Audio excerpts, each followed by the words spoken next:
Yo, party people in the place to be. What's good? It's your number one chief rockin' this universe, your main man, Uncle Freezy, and welcome to a Sunday morning brunch. We's gonna kick it today, man. A lot of people got some time off, taking time off, man. Memorial weekend, they kicking it, getting their grills ready, doing their thing. I'm just gonna I'm coming through to talk that talk the way that y'all like to have that talk to y'all. I'm gonna have a conversation with y'all about the future of the New York Knicks, right? Not not more so, not much on what's happening in terms of how we lost in the playoffs and how much we're gonna pay OG and Anunoby and things of that sort. I want to talk about some stuff that may not be discussed in terms of where we are as a franchise. And I think part of that starts with, I think the tip of the spear starts with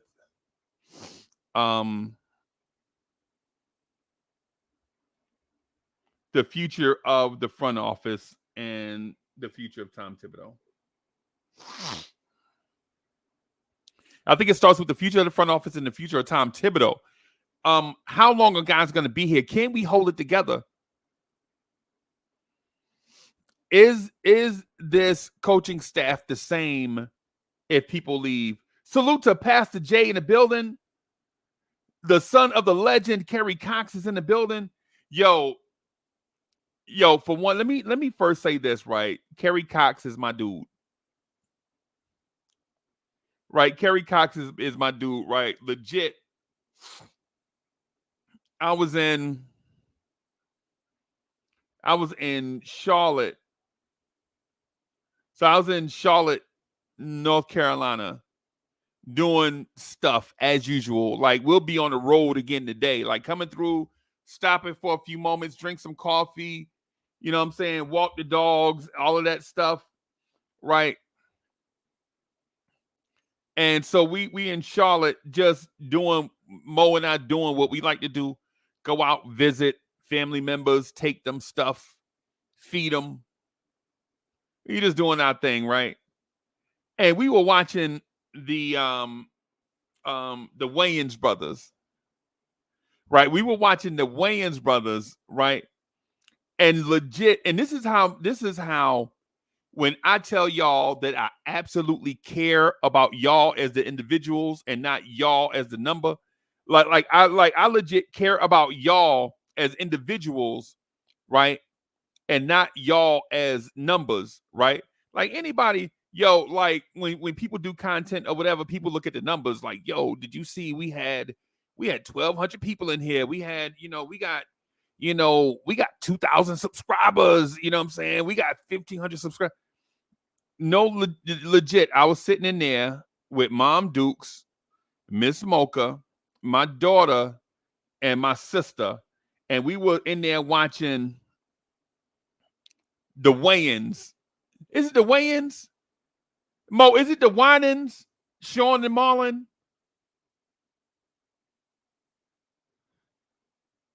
Boulevard 73 is in the building. Bully, hey, Bully, who is it, bro? Is it the Wayans or the Winans? Is it like they do comedy, but they also sing gospel music? Y'all know who I'm talking about? Cowboy Bob is in the building. Chat, help me out with this, because I know a lot of stuff, but sometimes I get a little stuff confused. There be so much stuff out there. Yo, so anyway, was it? Is it the? Hey, Miss Mocha, can you hear me? Sean and Marlon. It's Damon, Keenan, BB, CC, Marlon. somebody, yo, yo, somebody help me because they had a show. They got a show with Pops, right? Like, like they got a show with Pops. Like they got a show. Like they got a show with like Mom and Pops from Friday, right? Like the mom from Friday and the pops from Friday. It's like the mom from Friday, the pops from Friday, and it's like BBC. It's like BBCC, Marlon, Sean, Damon, Kim. It's like a bunch of them, right? And so and so Pops, Pops is legit at the show, right? Pops is legit working in the cafe and he gets sad. And they like, Pops, why you sad? And they like, yo, man, I miss the old days, right? And the sons are like, he missed the old days, right? He missed the old days. And so what they did was they got his group back together and they sung this song called My Love Goes Bang Bang Bang. My love goes bang bang bang. I don't know if y'all saw the episode or not. I don't know if y'all saw that episode or not, right? But they held up a poster, right? They held up a poster, right, of all these groups. And right on the poster, it showed the name of Pop's group, right? And I was like, in that moment, no lie, right off the cuff, not even prompted, bro. Hand to the man, my family, bro, legit, my family. I'm talking to my family about, yo, that ain't the tip tones. That's the clef tones. That's the clef tones that should be on that poster. No lie. Hand to the man. I promise you. I promise you. I was like, there ain't no such thing as a tip tone. That's the clef tones, right? That should be on that poster, right? That's the clef tones that should be on that poster. And I'm talking to my mom, right? I'm like, Mom, you remember Joe Tex and the clef tones? And she was like, yeah, I remember them. I was like, yo, my man's son be in the chat all the time. That's my man. And she was like, for real? I was like, yeah, it's a small world, right? She said, I remember them. And so here I am in Charlotte, North Carolina. And this the God honest truth, hand to the man. I'm in Charlotte, away from the studio, all that stuff. And I'm in Charlotte, North Carolina, talking about Kerry Cox. Right? I'm in it legit. Listen, away from these microphones, just having a general, just like a general random conversation about Kerry Cox. And not all day, but I'm just saying for a few minutes. Just like, yo, you know what I'm saying? Yeah, every time the show come on, and Miss Mocha is like, yeah, he be calling him the son of the legend. I be trying to figure out what he be talking about. Yep. So and I'm just saying that. I was like, yo, I can't wait to get back to the microphone and let the chat know that y'all always be on my mind. Right? Not that I want something from y'all, but just in general, like homies, just kicking it.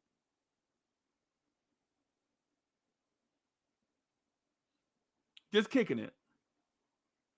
Right? Just kicking it. Just talking about y'all. Right? I'm in there like, yo, yeah, I be in there shouting them out all the time, man. The son of the legend. You know what I'm saying? And I was like, yeah, I be hearing him say that every show. And I'm like, and I'm like, yeah, man, it's like when you get in a community of people, right? Like when I sit before y'all, is this about me fluffing up the numbers and all of that stuff? Or is it about me actually caring about the people that come through? Right? Is it about me caring about the people that come through? And I'm like, you know what? I think it's probably about me caring about the people that come through. You know what I'm saying? What do we what do you get what do I personally gain? Like is there like a financial gain to it? No. Nah. Because if y'all see what the channel generate, y'all be like, man, you need to shut this channel down and go cut grass or something, make that money, right? But is it about relationships with people and building a community and talking that talk the way that y'all like to have that talk to y'all and opening up the microphone so others can get a chance to share, you know what I'm saying, what it is that they want to say and all of that. Yeah, it's probably more about that. But yeah, I saw Pops and they put the group back together and he was like, and yo love go bang bang bang. And I know the Cleftones ain't sung that song, right? I know they didn't sing that song, but what I'm saying is the fact of the matter is people do mad homage. When people homage something that's great, it impact others. You know what I'm saying? Like the homage to an homage vicariously to a group like the Cleftones is amazing, right? Because the Cleftones started the group 70 years ago, right? They started a group 70 years ago, right? Everybody not gonna remember them, right? Everybody ain't gonna remember all the members of the group and all their songs and all that stuff. They came out before Motown. They inspired they inspired Motown. They inspired groups like the Temptations and the Four Tops, right? And I know that's gonna be lost to history and all of that stuff. And you know, and if it is, it's not gonna be my fault because I'm gonna do my part. So I said that, man. My mom was like, "Yeah, I remember them." Yeah, my mom was a little girl when they came out. I think my mom was like 10, 11, 12 when they came out, right?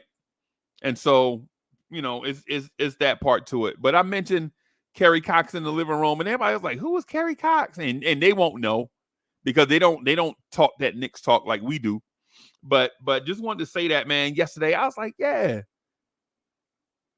So yeah, my man. So shout out to the son of the legend, Kerry Cox. You came up as in conversation yesterday. So if your ears were burning, yesterday, it was me.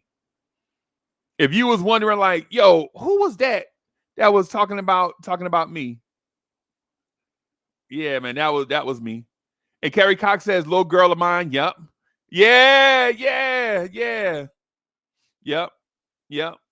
Yep. Salute to them too, by the way, and salute to the legend Kerry Cox, man, keeping that legacy alive and all of that stuff, bro. I didn't say that. I didn't mention that because I wanted to get too deep into it. I just want to let you know in passing. I just wanted to let you know in passing that something reminded me of something, and then I brought it up. You know what I'm saying, in conversation, and so we talked about it for a little while, and just to say salute. So yeah, man. Yeah, yeah, yeah, yeah, yeah. No doubt, no doubt, no doubt, bro. No doubt, no doubt. So salute to the son of the legend, Kerry Cox. Top Notch T is in the building. Soul Finger is in the building. Bully Boulevard 73 is in the building. Salute. Cowboy Bob is in the building. Salute, salute. Boulevard 73. Okay, okay. J718 is in the building. Salute to all of y'all. Yo, Allah Wise is in the building. Salute. Morocco Joe in the building, probably somewhere smoking a cigarette. Pastor Jay is in the building.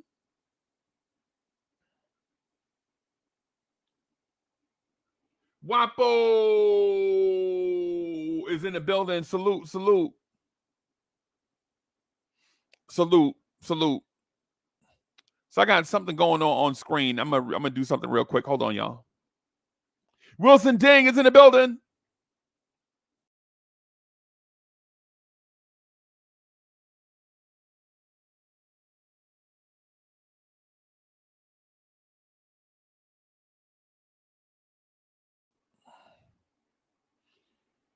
LI1 is in the building. Salute.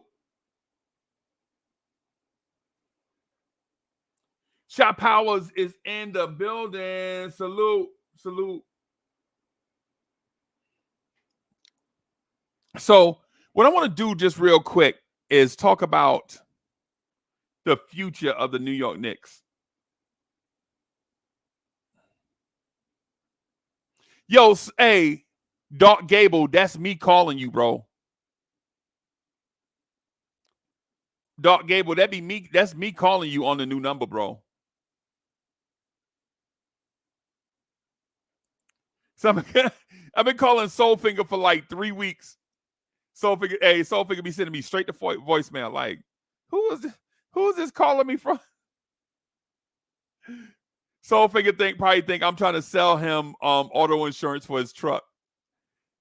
Hey, Soulfinger, that's not people calling you about a PPP loan. That's me, bro. that's not a telemarketer. That's me, bro. Yo, salute the Soulfinger, man. Salute the Soulfinger.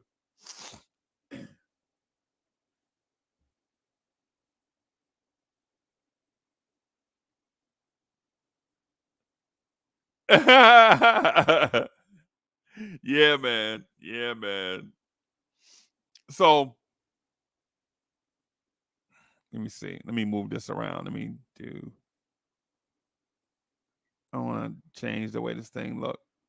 There we go. Maybe that works, or maybe there we go. The joint was jumping around for some reason, man. I don't know why that is, but I'm gonna just do that just for the sake of. So real quick, shout out to everybody on X.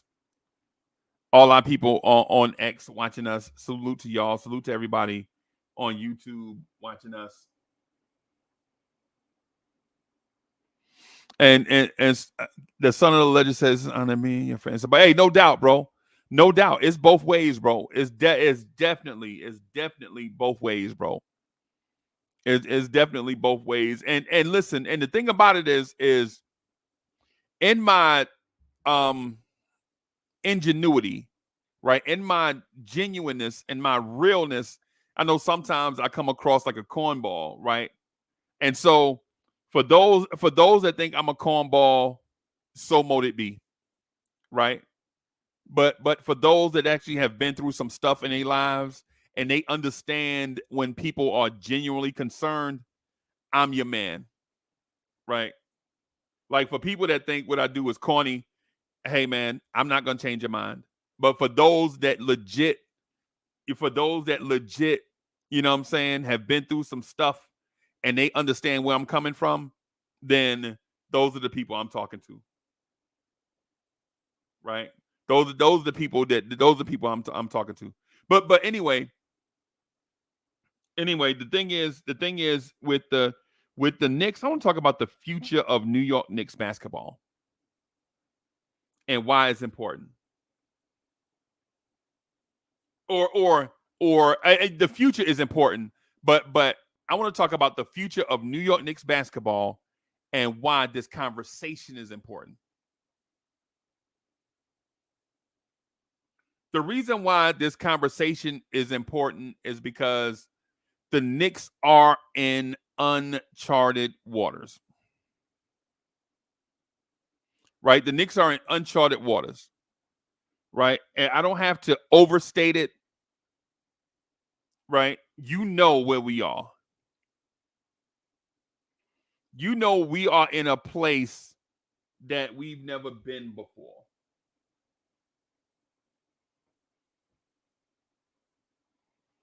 You know we're in a place that we've never been before. And while we are in this place,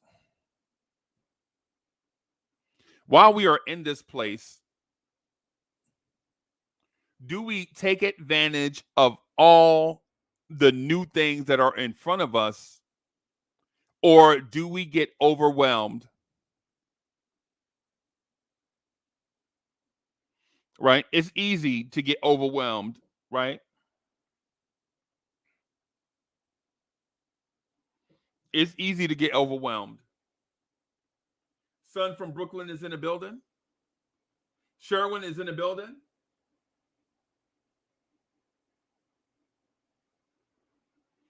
Right?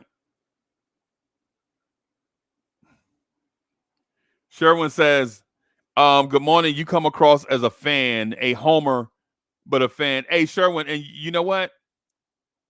Some people say I come across as the opposite. Some people could say I come across as super negative. When I critique, they be like, man, you always criticizing the Knicks. Why you always criticizing the Knicks, man? Can't you just be happy? So I get it from both sides. To me, it's a compliment either way. I take it as complimentary either way.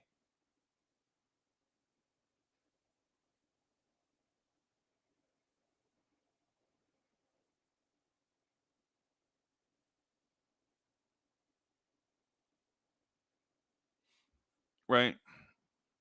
So here's the thing. Here's my thing. In these uncharted waters,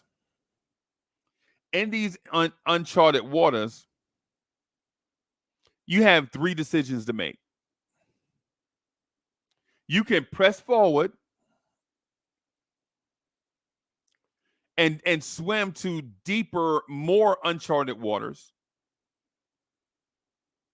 You can buoy, maintain where you are to be safe, or you can fear the unknown and go back to what's familiar. Right?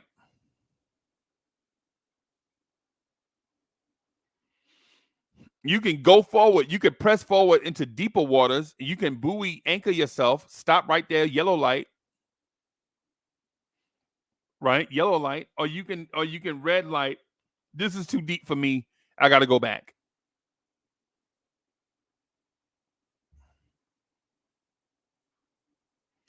Soulfigure says, so being a person who loves their team is a homer. Thought you supposed to love your team. Explain that to me. Yeah, I get yeah. Yeah.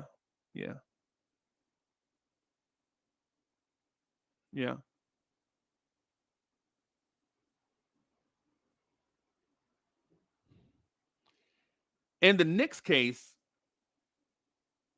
in the case of the Knicks, where we are in uncharted waters, some of the fan base is gonna say we need to buoy where we are, run it back. Stay where you at, run it back. Let the tide take you where you want to go. Let the waves push you in that direction. Run it back. Right? Run it back. Don't do anything. You already out here. You're already out in deep water. Let it be organic. Let the motion of the ocean push you to a championship.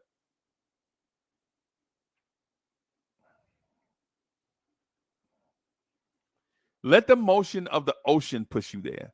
Organic.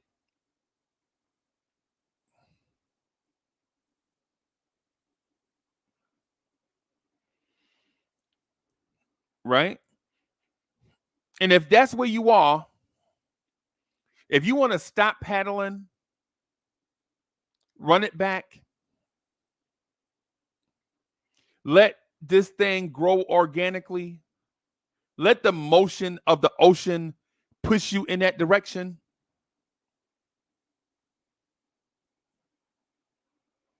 If you believe in continuity, right? Organic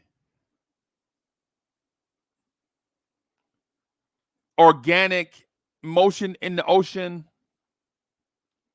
If you feel like let the waves push you in that championship direction, that's okay.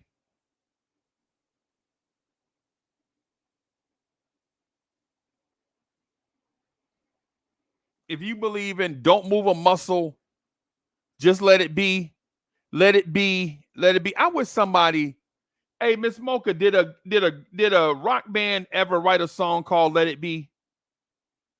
Like you came this far, let it be something organic. Like you did all this stuff to turn this love around, right? And now you at a place. Now you want to just let it be. I need to Google it. Matter of fact, I'm gonna assign somebody in the chat. Somebody in the chat, look it up and see if a great rock band ever wrote a song called "Let It Be."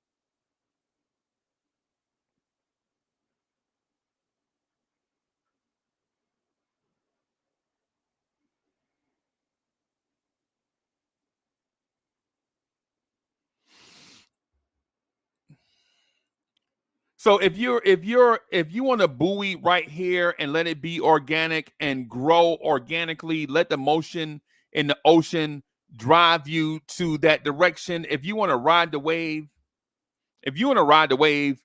I'm okay. I won't judge you at all on it. Right? I won't judge you.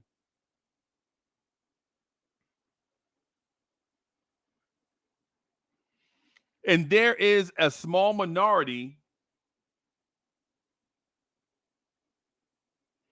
There is a small minority that thinks this water might be too choppy for us. Man, you see what they got over there? We don't have what they have over there. We need to go back and regroup. I don't blame them for thinking that way.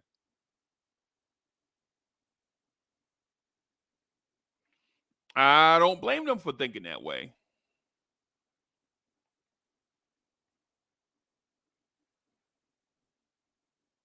We in over our head. These waves are too big and too fast. And you hear the conversation.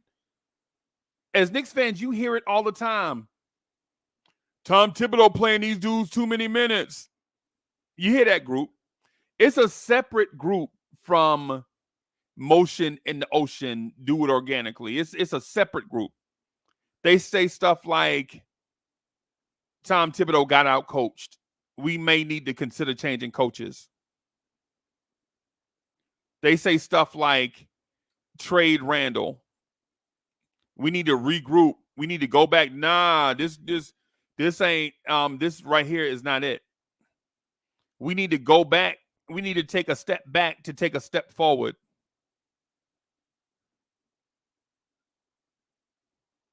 They'll say stuff like 2 steps forward and 2 steps back. Because all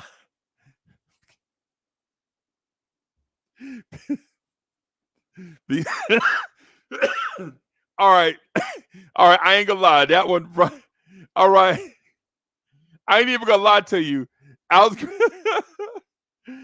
going to say, like the great soul singer Paula Abdul said, opposites attract. In the immortal words of the dynamic soul singer Paula Abdul, opposites attract. 2 steps forward, 2 steps back, opposites attract. Whatever.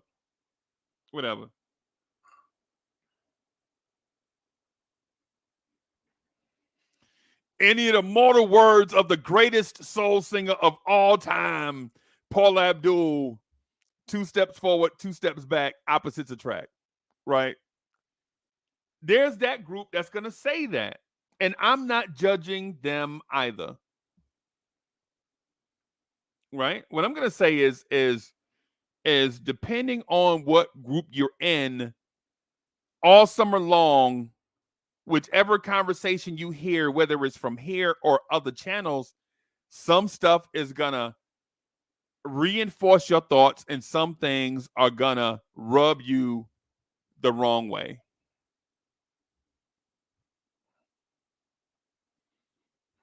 Right?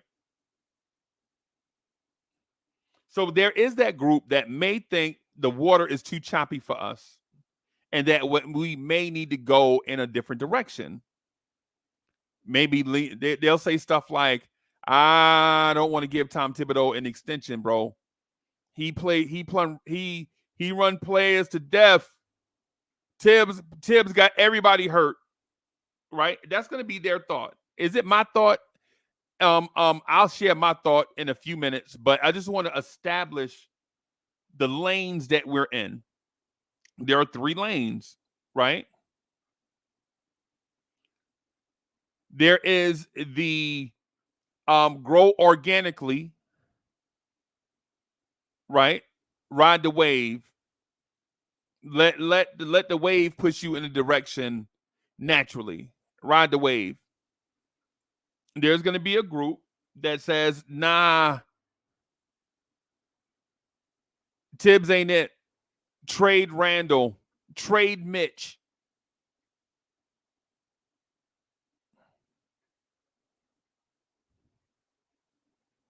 Deuce McBride ain't it.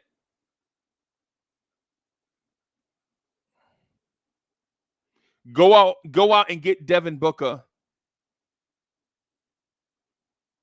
There's going to be that group. There's going to be that group. And whatever group you're in, I'm not judging. I just want to make sure that we establish the groups that are in this great debate. Whatever group you are in, be in that group. Don't change for the sake of changing. Change on integrity. If your integrity tells you that you should move, then move. Right? Don't change because random people say internet buzzwords like receipts. I keep receipts. Well, keep on keeping receipts. Keep on. Be the best at receipt keeping. Be the best receipt keeper ever. If you're a receipt keeper, keep them. I'm not going to judge you. But reasonable minds are going to move based on the most updated and pertinent information.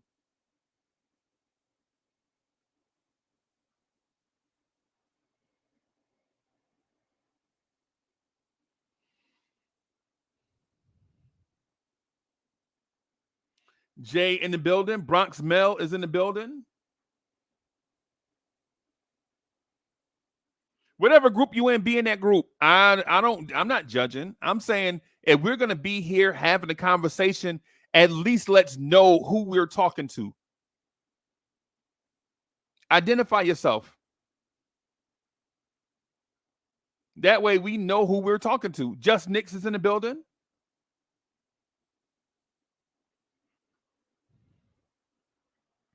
Hit that thumbs up button. Subscribe to the channel.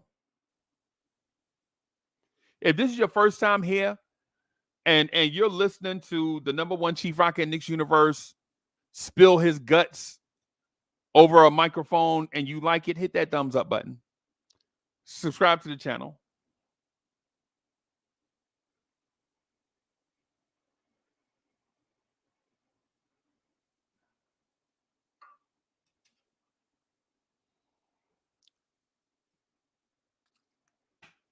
Hit that thumbs up.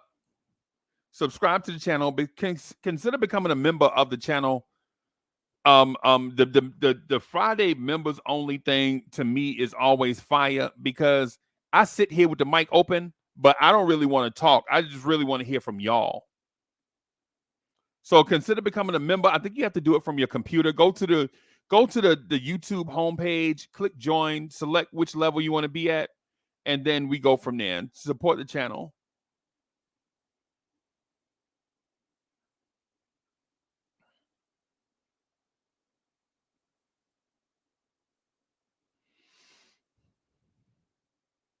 So if you're in that group that think the waters are too choppy for us in this moment, that we'll be better off taking two steps backwards to go 4 steps forward,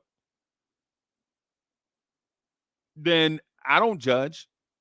That's going to be the group that says trade Randall, trade Mitch, trade Deuce, go after DeMar DeRozan, go after Devin Booker, and all of that. And I don't blame them if that's the group you're in. But we just need to identify who it is that we're talking to. Right? And then third, there is the group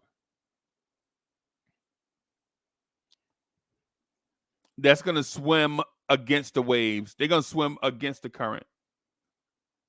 Greg Hamilton is in the building. Salute, salute.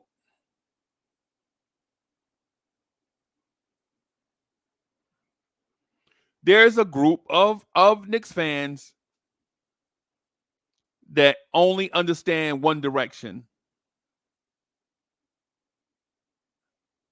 They only understand one direction, and that's go. Go. Don't change the coach. Don't change the front office. Don't change the roster. Add to it. Right? Add to it. No trades. No, don't get rid of anybody on any sort. Don't trade an active player. Don't trade the draft picks. Right? Add in free agency and add in the draft. Go. Right? Usually when you say direction, it'd be like north, east, west, and south, right? North, east, west, and south, right? That's all they know. Right? North, east, west, and south, right? But here's the direction the Knicks, that group of people want. They want to add a fifth direction, and that direction is go. Go. And keep going until you get there. Ain't no stopping us. Mo, is there a all old R&B funk band that says "Ain't no stopping us"? Came out with a song like that. Soul Finger. Soul Finger is a music aficionado. Is there a group that ever came out with a song called "Ain't No Stopping Us"?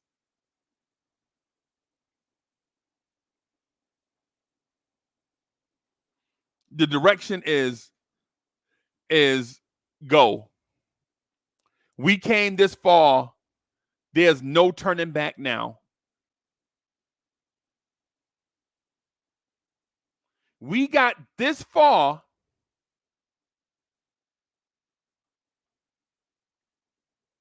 We've come this far. Why stop now? Go. Go until you can't go anymore.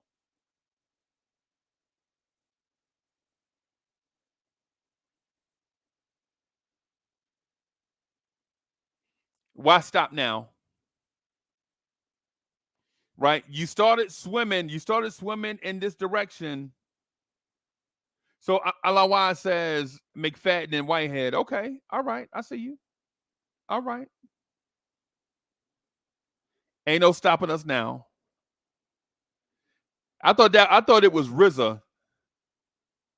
I thought that was the producer from the greatest rap group of all time, the Wu-Tang Clan, has had a song about "Don't matter how far you come, ain't no stopping us now."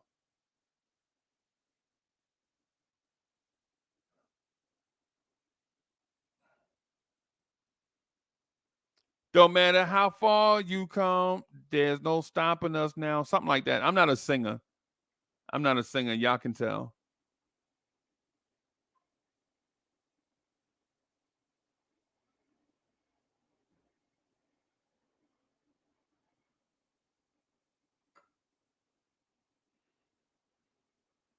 Anybody remember that song from the RZA? No matter how far you come, there's no stopping us.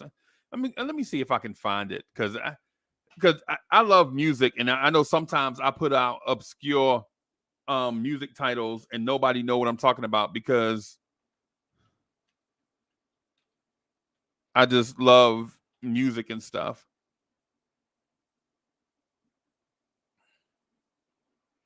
Right. Okay. So the name of the song is "You Can't Stop Me Now," featuring Inspector Deck.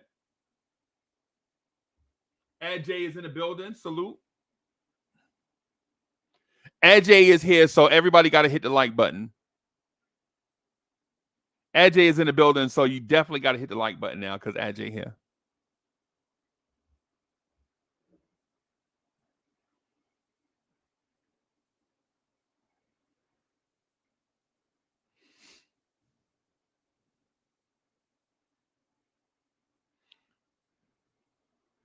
Yo, I think and so we had a coup, right? We were gonna put, and no lie, we were gonna put together a coup, right? We were gonna, like, it was like 9 or 10 of us. We were gonna try to steal Aj, right? Yo, we saw Aj one night, and we were just gonna, like, we on the phone, like, yo, we need to steal Aj, bro. We need to steal Aj and give him a Lawrence Tears chain. like the Rockefeller chain. We need to steal Aj and give Aj a Lawrence Tears chain. Yo, hey, salute to Aj. Salute to Aj. Right, salute to Aj, man. That's our guy. So Aj is in the building, so you know you got to hit the like button now, right? But the third group is the group that just wants to go. Ain't no looking back. Like, legit, no looking back. Like, what are you looking back for? You don't like where you came from. That's why you going.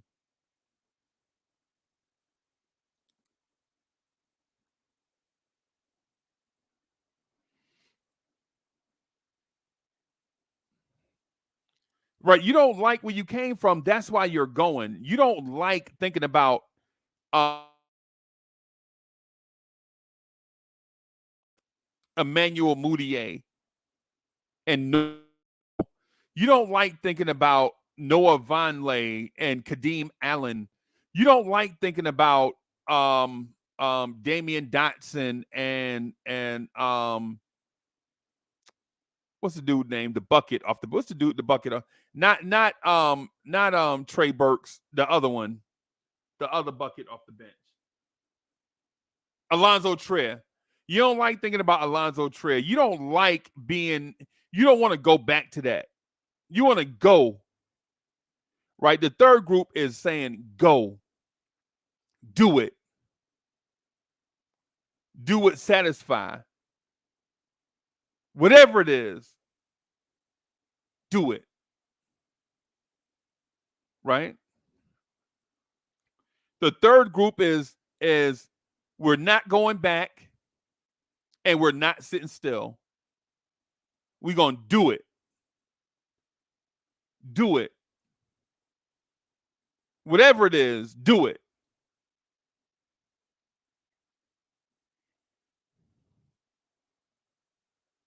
If you're in that third group, be proud of being in that third group. Don't sit on your ammo. Go. Don't save nothing.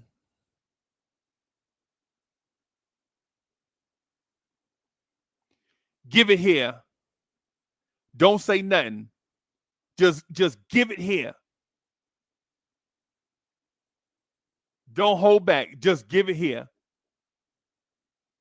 That's the group. That group is in, right? They go. They want to reach for whatever is out there. Whatever is out there, they want to swim towards that. They don't care about choppy waters.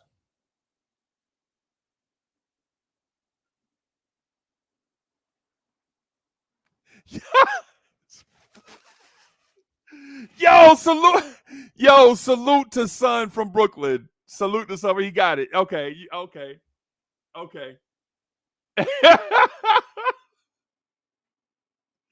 Salute. Hey, salute, man. Yo, Poon in the building. Salute. All right. Y'all caught me. Okay. Y'all got, okay. Okay, y'all got me. Y'all got, okay, you got me. You got me. All right. So the third group is that group that don't want to look back. right? Right? They don't want to look back and they don't want to sit still, right? They don't want to look back and they don't want to sit still. They want to go. They want to go. And this summer, when we have all the multiple conversations about direction, asset management, the future, right? All these moves, they're going to be three different groups. And I think it's important for you guys to understand what group you're in so that when you hear the conversation, you know it's either directed at you, it's on your level, where you at. It's on you, right? Or it's somebody else's thoughts and they're not being offensive to you, they just think differently. Because I know some people be like, oh man, these dudes stay trolling us. These dudes, they stay trolling us, man. All they worried about, they doing Knicks for clicks, the conversation. I saw the title of the show, and all they want to do is troll us. Nah, people are gonna have different opinions. People are gonna have different opinions on stuff, and it's important to know if their opinion align with yours. Can you listen to what they have to say without being mad, or not mad, but frustrated? Or can you listen to it, glean something from it, and move forward?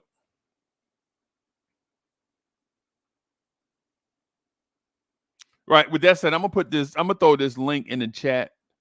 For those that want to jump up, come on and do their thing. You know what I'm saying, for a few minutes, man, while we do this Knicks brunch. You know what I'm saying? Just talk that talk the way that y'all like to have that talk to y'all. You know what I'm saying? Down your ear, crystal clear. We're just gonna get, down people's ears, crystal clear, you know.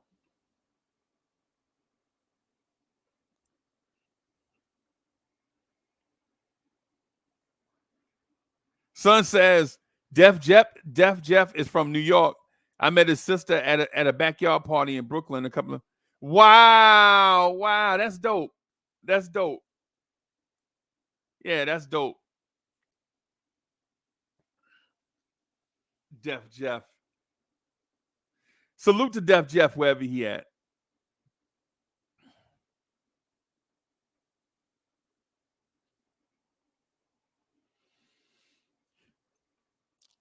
So I started off the joint.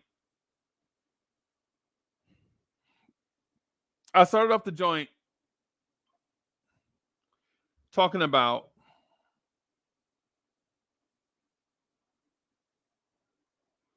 Tom Thibodeau.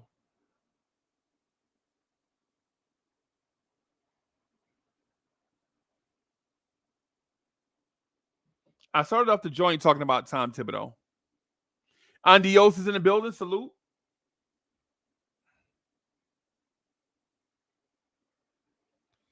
I started off the joint talking about Tom Thibodeau and the direction of the Knicks. Man, I need to get a water or something. Let me see. Hold on, y'all.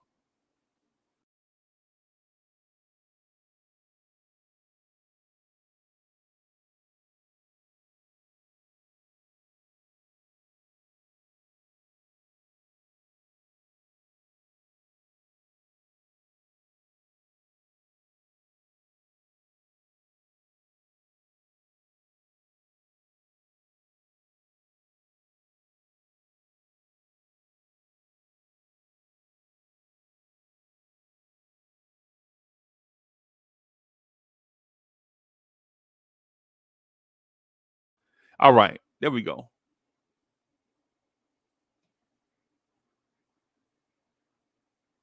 Okay.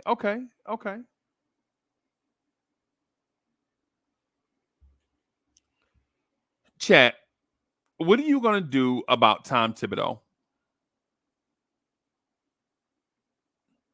What's your thoughts on Tom Thibodeau?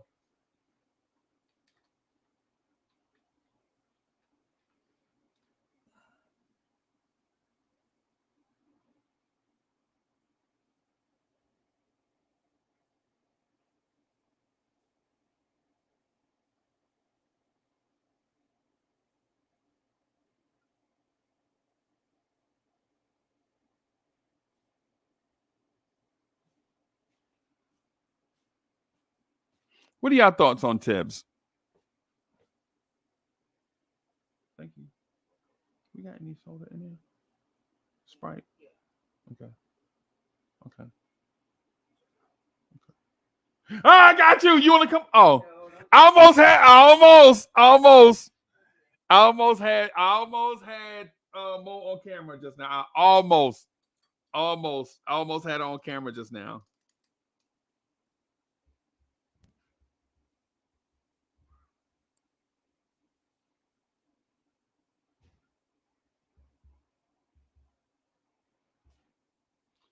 Otherwise, what's your thoughts on Tibbs?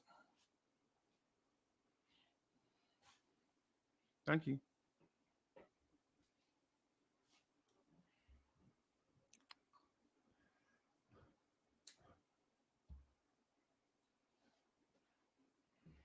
I think Cowboy Bob said he was going to come through and hang out with us, but I think Cowboy Bob must have got caught up doing some.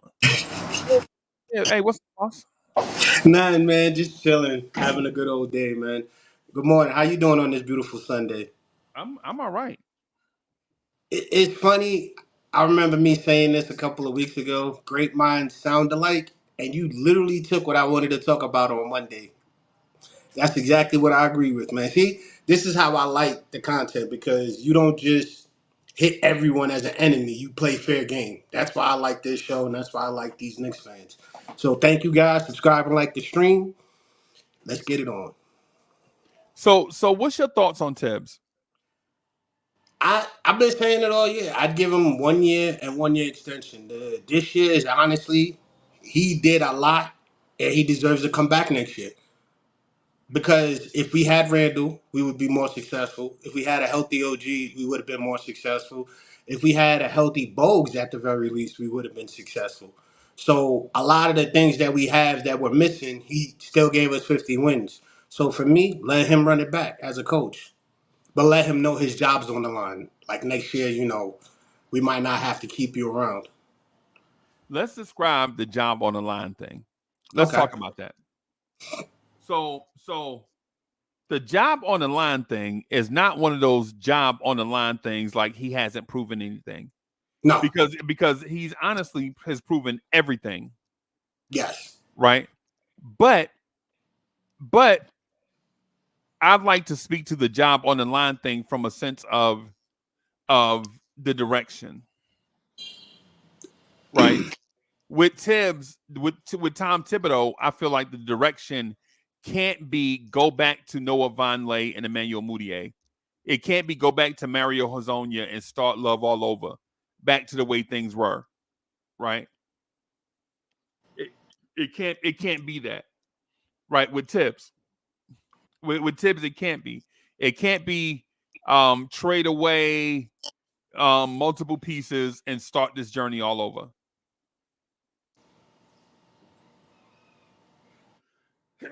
So, what do you think about that? No, that's exactly what I was saying. We're gonna give you one more shot to ride before we actually. If the Knicks decide to blow it up, at least do it after the Tibbs, because this year to be successful and what he did in the last 4 years, 3 out of 4 years we made the playoffs, two second round appearances. He's like knocking on the door. So for me, he deserves that. But the whole thing about you losing your job, it isn't because you didn't set up to the, you didn't set the bar or anything. It's just at some point you're going to get stuck behind the curve and you're going to get surpassed. So for this year, I agree that it's championship or bust. Give him that pressure he needs, but he'll excel. And I think that his job isn't on the line because he failed. It's just that his job is on the line because of time. Not every coach has 5 years or six full years to make it work. And even though he's a plus for us, sometimes it just doesn't work. Like if you look at some players who go from one team and they got drafted from that team, like look at Shea.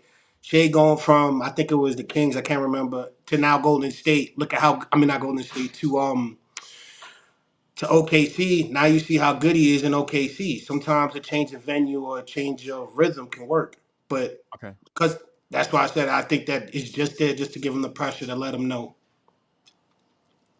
right. That's all. I'm saying I'd keep him because I think we got a championship coach, but you don't want to be stuck in the times to where what he did the first 4 years. You give him another 4 years, and then we're not even in the playoffs. Mm. Mm. Okay. Okay. I like the idea of a 2+1 with Tibbs because he's got this year for sure. That's already he's Mm-hmm. already under contract for one more year, right? And then offering him a 2+1, right? Offering him a 2+1 means we get 2 more years after this one, right? So we get 2 more years after this one, which would be three, with the option for the fourth. Mm-hmm. And then that way, Tibbs will be 70 at the end of that contract. Tibbs will Mm-hmm. be 70, right? And Mm-hmm. and and here's the thing: if you're the Knicks, if you give Tibbs a total of 7 seasons and he can't get over the hump, I think it would be fair at the end of that to say, "Hey Tibbs, listen, we gave you 7 seasons, bro, and you couldn't do it." I think it's only fair. I think it's only fair to say that, you know, And you know what's also a good thing about that too, now that I think about it, because I forgot about early in the season what we had and what we have now. We only have two guys that we pretty much kept from the beginning of the season, and McBride and Sims, as far as our youth. So for me, those 2 years can actually give Tibbs time to actually not develop, but kind of create something to where when he leaves, we got a chance. Like, because we have no real outside of McBride, I think we have no young talent. And in these last 2 years, I think that that'll actually help him out as opposed to giving him a 1-for-1. So I agree with you. 2-for-1 is better because he's done well and he should get rewarded. I prefer the 2-for-1 than what I was thinking, which was the 1-for-1. yeah, yeah. I mean, yeah, depending on yes. Yeah. The only thing I'm worried about with Tibbs is the development of when he leaves because you've given us something to be positive of. But when you leave, is it just going to be, scorched the earth, or are we going to have something that another coach can build off of? Yeah, Because look at yeah. Chicago. Chicago hasn't been relevant since he left. Timberwolves have been, work in progress since he's left. But are we going to be one of those guys that when he leaves, even though he gave us 7 years, we never made a championship? You know, are we going to have something to build off of? I think we can because Tibbs gave us 4 years and everybody's believing into it. So I'll buy into that. Yeah.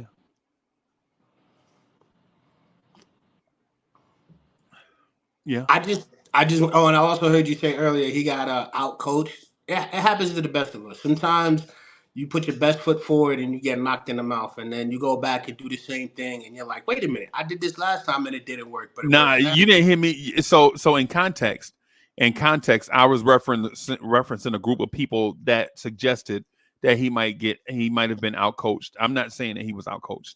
Oh no, no, no! I apologize. I didn't mean to say it like that. For those people who thought he got out coached, for me, I like to feel that he just got the betterment of him because if you really think about it, how many coaches in that position, given what they had, would be successful in what he did?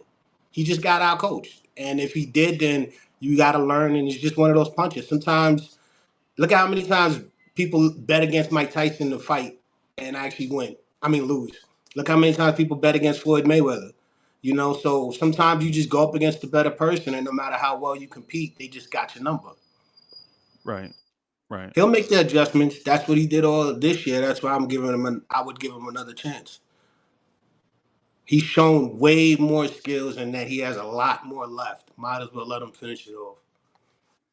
Okay. Okay. So it sounds like you're in that group of let it grow organically. We're in deep water. You want to just ride the wave. Let the wave push us to a championship. I see. This is where I kind of I see like the three groups you mentioned. I really just see two. I'm sorry because of the way you explained it. If we stay where we're at, that's us keeping Randall, and what Randall would have given us at half of the season is a plus. So for me, we stay with Randall. If we just stay right there, we're going forward because we have him for the remainder of the series as well as Mhm. OG. But if we get rid of Randall, we're moving back. So for real, if we don't make any moves, we're really moving forward. But if we get rid of people, then we're moving back. That's what I was seeing. So for me, I'm more of a we've never been here before. I'm gonna swim as far as my heart's desire till I pass out. Hopefully that the Coast Guard picks me up and I'm somewhere in the finals with a championship or I got knocked out. That's where I want to be because I've never seen this type of motivation or coaching to where we got this far positively. You know what I'm saying? It's like I finally get the job I want in my dreams. Am I just gonna sit there like when we were talking about sales? Some people just look at the bonus and they're like, "Oh, I gotta make it to the bonus." Nah, I'm setting it up to where my bonus is every week because my standard moved up to make the bonus my minimum. So I'm gonna work harder by making myself better, not by just selling, So, selling, but selling. in movement is stay where you are, Mm-hmm. reverse or forward, Yep. right? Mm-hmm. Forward. So so if you stay where you are, you let the wave move you. Whatever direction the wave move you, you go in that direction.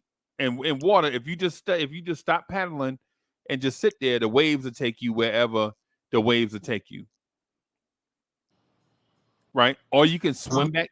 swim back to shore and start all over, regroup. Nah. Or you can swim forward. Which one are you? Are you just gonna ride the wave? You gonna stop paddling and just ride the wave? Nah. I'm gonna swim forward till I pass out. I'm gonna keep going forward because this is uncharted territory. And for all you know, the next section or the next hump you might get over might actually be shallow water. Because I know some places when you walk in ponds and lakes, some places are shallower and some areas are deeper than others. And this is uncharted territory. Maybe we're just one step away from actually seeing over the mountaintop or actually getting over that deep end.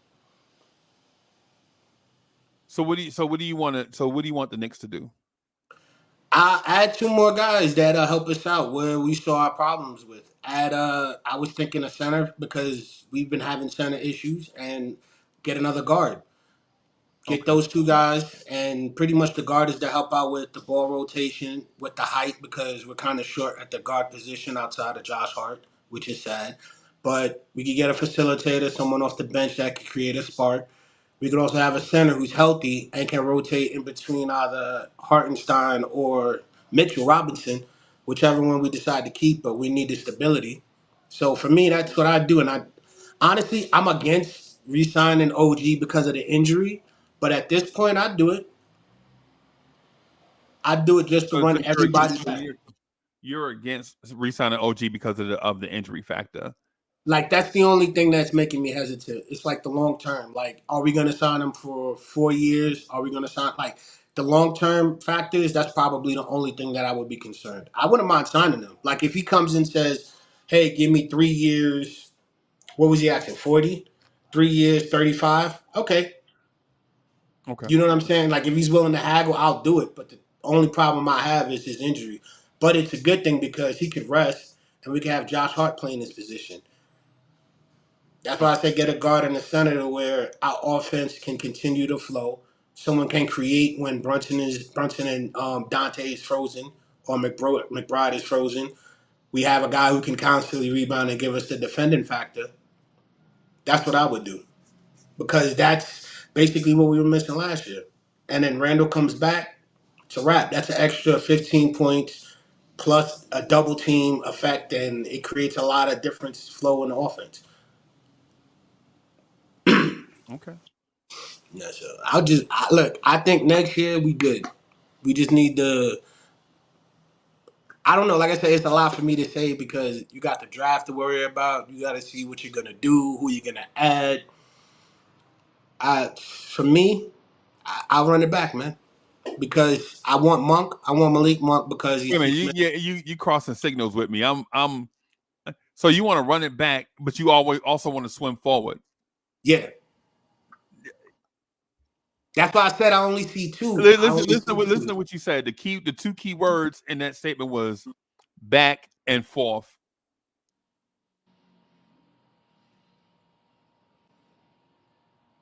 So which Forward. one you want to do? You want to Forward. back or forward? I mean, which one?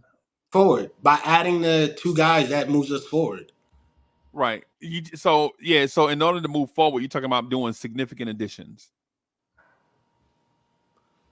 Huh. Okay, yeah, you could say significant additions. Yeah, I agree with that because they are significant because that's what we need as opposed to what we want. So yeah, significant additions. Yeah, Okay. I could do that because they did it this year mid-season. Did they not? Did they not do it with OG? Did they not do it with Bogues and how he contributed? Um. mm.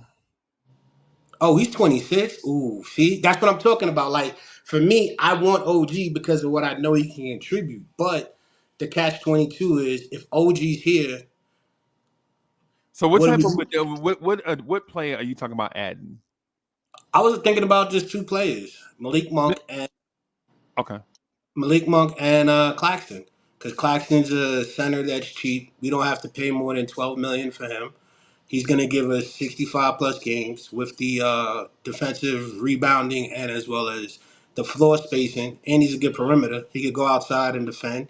He's not asking for the ball because he's not a jump shooter. So he could do putbacks. So we'll get the defense and the rebounding from him. And then the offensive facilitating from Malik Monk. But if I'm going to get Malik Monk, I might as well sign OG because Malik was also hurt. That's why I said, like, I'll take both of those guys and let Malik come off the bench. He's a six-man of the year type. Let him run the offense, help us out with height, mix and match with him and Dante, and run it that way.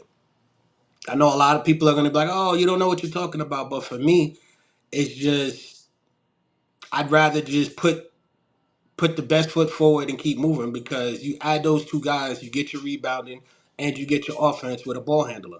And it doesn't even cost you that much money because Monk is only asking for 20 mil a year. But if we go out and get a Dante or we go out and get a Rose, that's like 30 to 40 mil. And we can get Claxton and Monk for 32 mil. That's why I said go for them. They're not like big names and big splashes, but they'll give us exactly what we need. And they're on the court. Okay.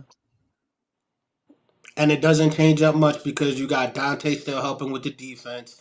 You got the normal rotations, and everybody's defense is still there. It'll just be a lot easier for us to flow with the ball. Okay.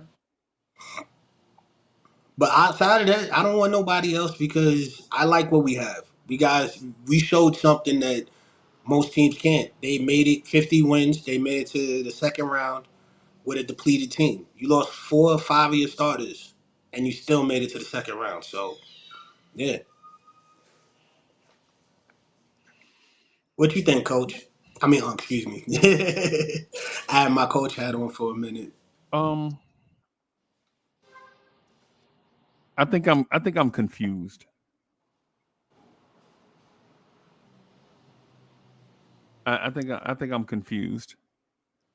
Not by what you say, but by all the options. I'm not overwhelmed or underwhelmed by all the options that are presented to me. I just need some time to think about all the options before I make a declarative statement. You feel me? Like That's right now, I'm looking at all the directions and I'm leaning one direction more so than the other, but the other directions have, excuse me, the other directions.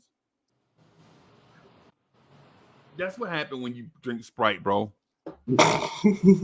You drink Sprite and then you give a pound to your man with your left hand because you drink the Sprite with your right hand, and then you push the button if you don't want to hear nothing, and then you let it go if you want to hear something. And this is how it go when you in the studio with Sprite. You know what I'm saying? Y'all know hmm how the rest go. First things first, obey your thirst. Y'all know how it is.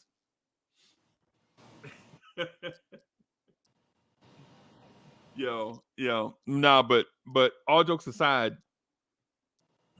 aside, um, with all the different directions, my thing is I think it's a delicate dance to do. right? Because you have to think about, well, how long is Tibbs going to be here? How long is the championship window open? Can this team stay healthy? Do we have a clutch performer? Are these free agent, have these new additions performed up to par?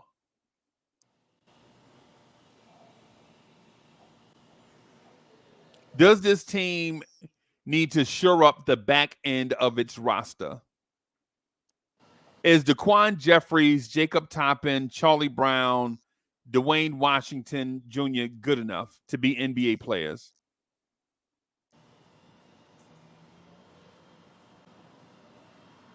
Is the January Knicks thing a thing, or is it a blip on a radar? There are a lot of things to consider. And considering all these things, the back end of the roster, the January Knicks, the new additions, Tom Thibodeau's dream for a championship. Should you extend Tibbs? Should you keep Johnny Bryant? We spoke about that too. All these things have to be weighed, and they all different. All these items are going to be weighed out, right? But who's going to take the weight? Which one of these items is the most important thing to address? There are a lot of things to address. And if you're a content creator, you're probably overwhelmed right now for stuff to talk about. If you're a content creator, you're probably legit, no lie. If you're a content creator, you're probably overwhelmed with things to talk about. And if you don't have anything to talk about right now, you probably shouldn't even be in the game. Right? If somebody say like, yo, man, ain't nothing to talk about, man, then I really can't trust that from a content creator, because there are so many things to be weighed that you can go in so many different directions. Right? The back end of the roster. Is it important to fill in the back end of the roster knowing what you saw from this roster when we were decimated by injuries?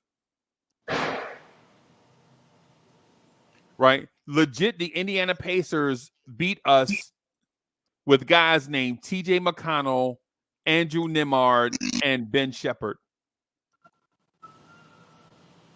We put those dudes probably, two of those dudes probably wouldn't even been in three dudes probably wouldn't even been in our rotation. But they made it work.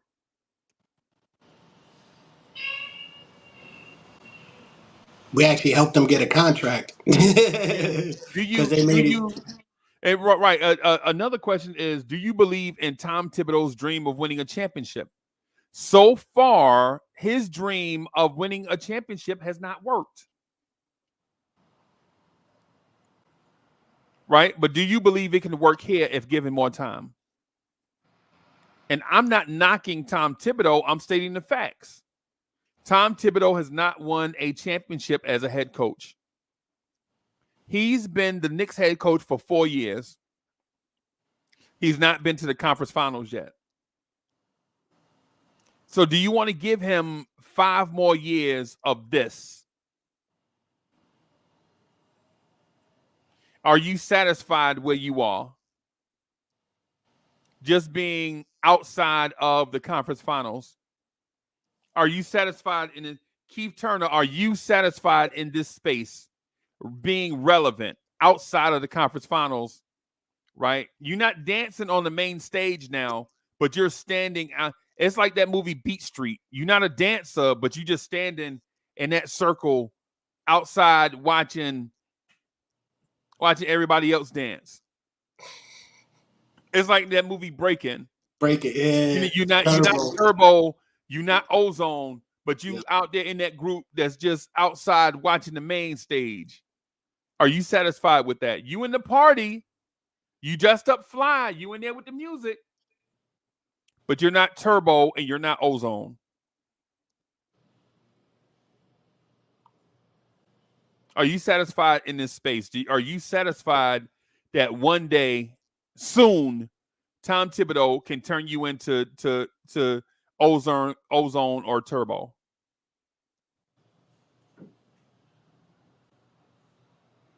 It's something to consider. I'm not saying that you should be one way or the other.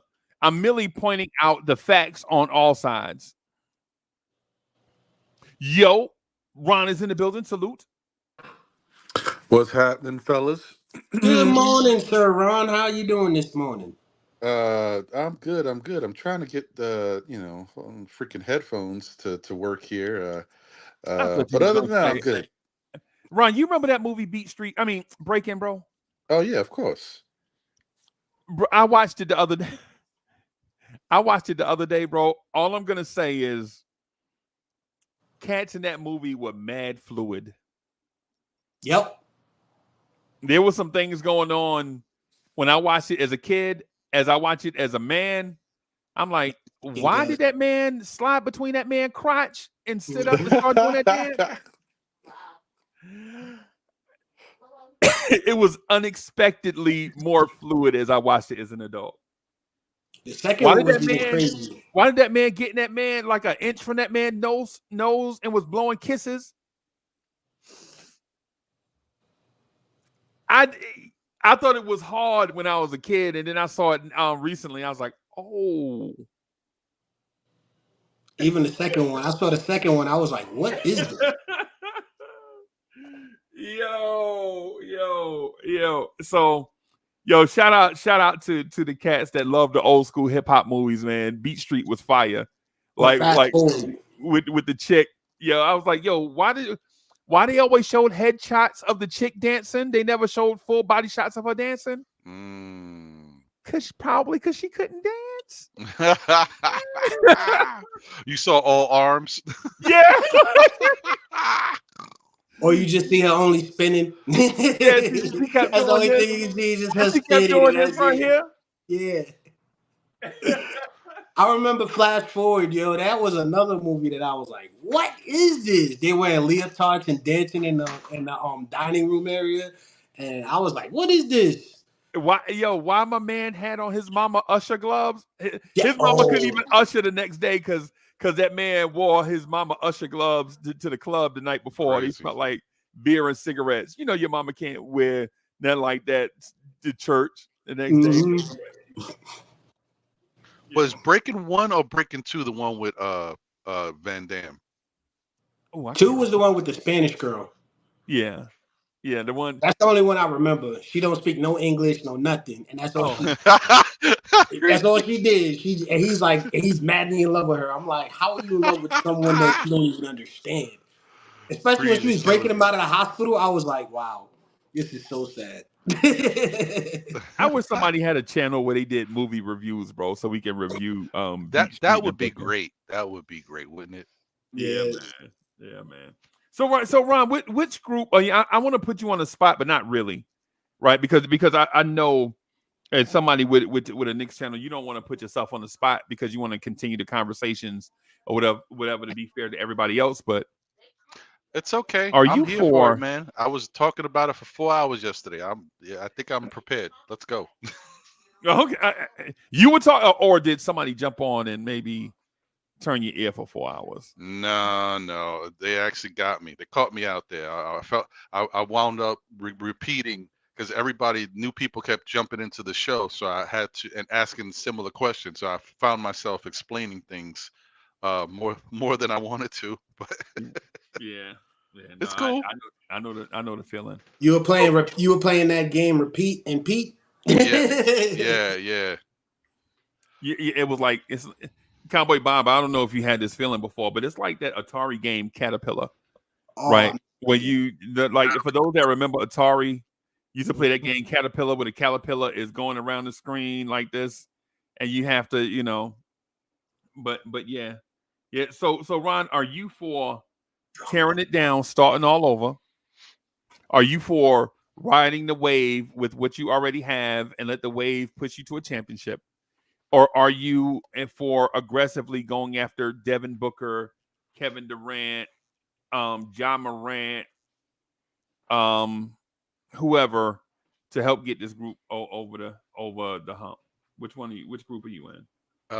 Well, even though I said I'm prepared, my answer may not be the direct one that you might want. No, I don't want you to tell me my answer. I want you to tell me your answer. Whatever answer Okay. you want. Well, my answer is it kind of points to what you said earlier. You confused by the options. You haven't made your decision as of yet.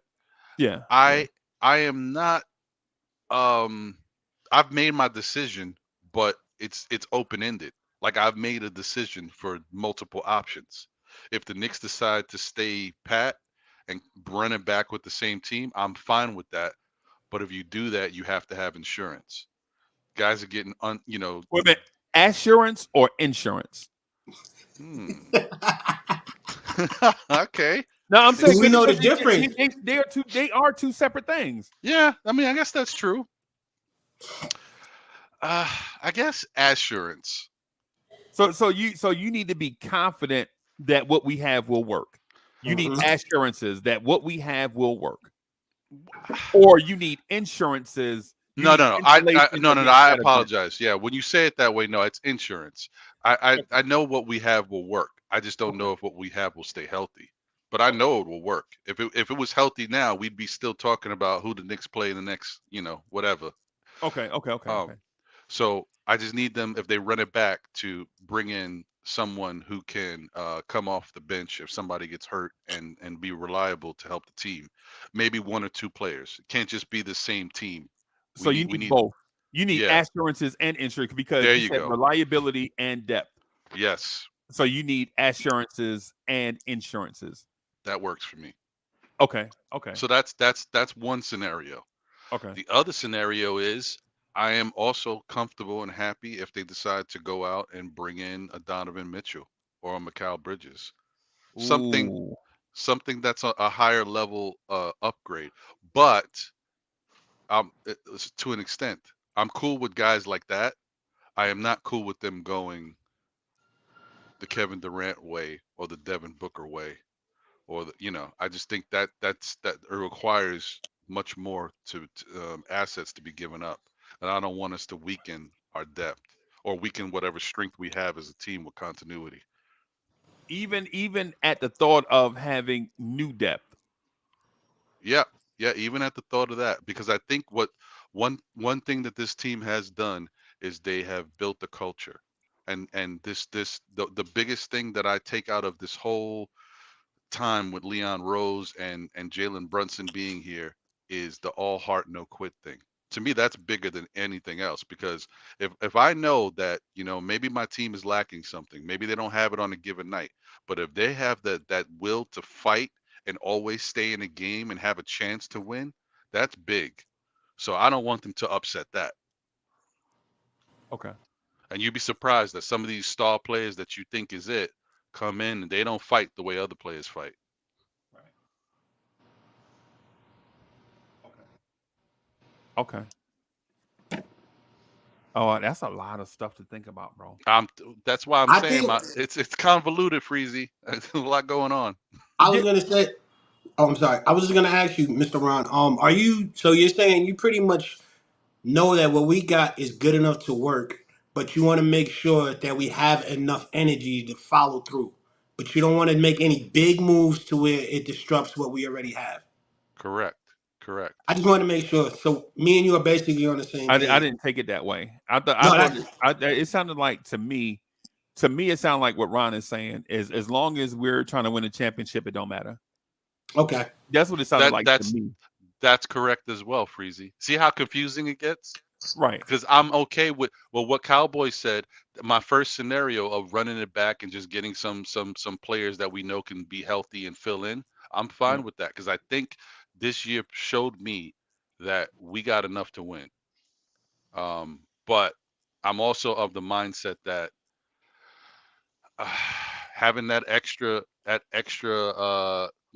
star type player that gives us that firepower that we need. I Okay. think that works too, whether it be firepower on the offensive end or more firepower on the defensive end. As long as you can make it work where you don't upset the wheel, don't change where we're going, the direction and how we're moving, I'm okay with that too. I don't like that whole notion that you got to go get yourself another superstar. No, you got to get another star that allows your team to elevate and get something out of it. But it's that person has to fit. And I know that's kind of where a lot of Nick fans, and I was once there too, get a little bit weary because it's like, does this person fit? Do we have enough defense in the backcourt? What about the shots, the touches? You know, I get it, but sometimes you got to look at it. Okay, there's guys that you may not know if they fit or not, but you also got to know their mindset. And we don't know these players' mindset. You don't know if a Donovan Mitchell has a problem with taking less shots because he's finally at a point in his life where he's like, I want to do what I can to win a championship. So I don't mind coming to an organization taking less shots because one, I like the players that are there. Two, it's my hometown where I love being around New York, and I'm willing to do that. And I want to see New York win a championship, and I wouldn't mind being one of the people that helps bring it there. Like certain things, you just don't know how these people feel. They may not mind taking less shots. Right. I was I was just gonna say, to me, based off of that, I don't agree with adding a superstar, for this reason. People forget that we have two of them in Randall and Brunson, and they haven't even had two consecutive years of running it with each other, and we actually have a formula yet. So for me to go out and get a Dejounte Murray or a KD, you're having three superstars when we don't even know if two superstars would work.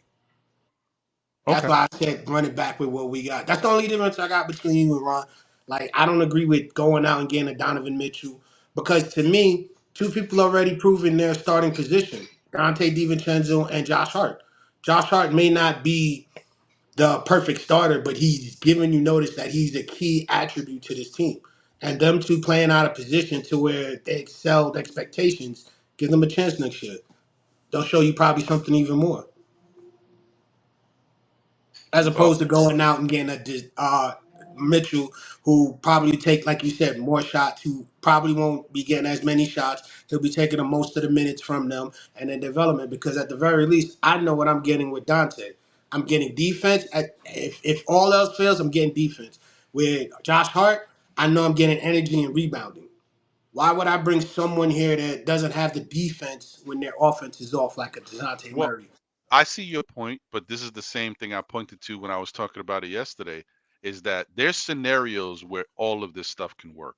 There's always a way, if you do things the right way, where you can make it work. And I'm not saying Donovan Mitchell is the way to go. I'm just saying there's a way to make it work. Whereas you might have thought in the past it wouldn't work, but we've seen history has been on the side of it not working. But we've seen stuff recent times that have showed us how it can work. So my whole thing is, if you bring in a Donovan Mitchell, yes, this is the whole thing. If a team is going to do this right, everybody's got to buy in. It's the same thing we noticed when I keep using this example, but it's the truth. It's the same thing we noticed with the Miami Heat back when they had Bosh, Wade, and LeBron. That first month they looked terrible, atrocious, bad. Somebody from that three had to buy in and say, I'm going to take less. It was Bosh. And then Wade and LeBron were able to do their thing, and Bosh was the third option. If you're going to do that and try to win, you have to realize, okay, I, I'm just throwing the Donovan Mitchell thing out there. I played with Utah. They built the team around me. We had a good team. We were always in the playoffs. We couldn't get over the hump. I mean, he had good players. Conley, Gobert, he had some good players around him. They couldn't get over the hump. He goes to the Cavaliers. He's got a pretty decent team. They even made some better moves, some people say, for this year. They still can't get over the hump. So at some point, you say, all right, maybe I need to go somewhere else, maybe where I want to be, and then I'll fit into whatever they got going on. I don't have that problem. If Donovan's thinking that way, that could work. Because the other thing is, Nick fans get so caught up in what it'll do to what we currently have, not thinking that we can change certain things, not thinking, okay, well, if you lose more defense in your backcourt because of having Brunson and Donovan out there, who's to say you're not playing 30 minutes of Brunson and Donovan on the floor together? They could start the game together, and then you can stagger them. Donovan could be playing with the second unit and running the second unit, getting a lot of his points off of there, where you bring in another defender so you're not as handicapped, not having, that extra defender in the starting lineup that you were used to the previous year. There's like certain things that you can do. And the other thing too is, who's to say that if you bring in Donovan Mitchell in a trade, you still can't go add another defensive piece that's on, cost efficient, just to help solidify the defense going forward. Hey, can I throw a challenge out there to the? I just Oh, want to. shalom. Yeah, I just want to just throw a challenge out there. Um, um, I think the less shots thing is a myth. Right. That's my declarative statement. Now here's the challenge part. Here's the question part. When have you seen a team that had multiple weapons not win when you have 3 or 4 guys that can legit fill up the basket? And I'm talking about on a championship level. I'm not talking about random bad big threes that didn't really do anything Like the in the Suns. playoffs or in the regular season. I'm talking about legit championship contenders. You mean like the Suns? No, that's just a random regular season team that didn't do anything Okay. in the playoffs. Yeah. No, Yeah. you're right. You're right. Because anyway you look at it, So let me I'm gonna finish my point just real quick and then I'll get out of the way. Right.